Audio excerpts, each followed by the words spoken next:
medical malpractice cases and the complex commercial litigation cases at the firm. Most of my work encompasses medical malpractice and serious and substantial personal injury cases. However, I also work in other cases with other partners having to do with litigation. In order to choose a medical malpractice attorney, you have to first of all decide, does that attorney have the experience and knowledge to handle a complex case? Does he have the financial resources to handle a case that might cost $20,000, $30,000, $40,000, $50,000 or more in expenses to process? Our approach in handling med mal cases is the assumption that every case will go to trial.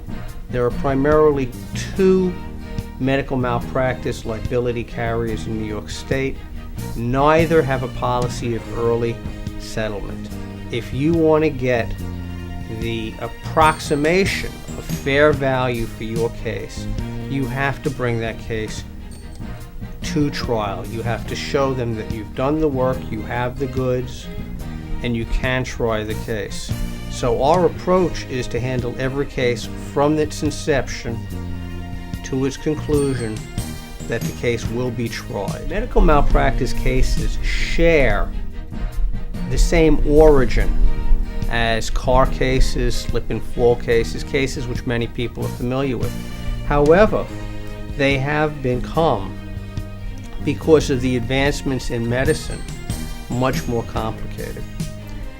You have to prove what's called a departure from good and accepted standards of medicine, which means the attorney who accepts a medical malpractice case has to, through the medical records, evaluate, understand, and determine mistakes that doctors have made, and then translate those mistakes and relate them to injuries which their clients have suffered.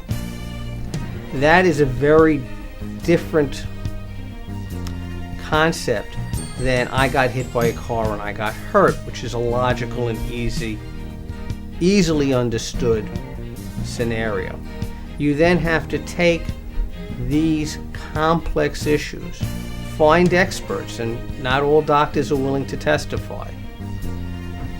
Find the experts and weave the medical facts into a story which is interesting and understandable for a jury to accept. And when I say story, I mean a truthful history of what happened in a way that doesn't bore or lose the jury, who are not trained doctors. That is both art and science and is difficult to do.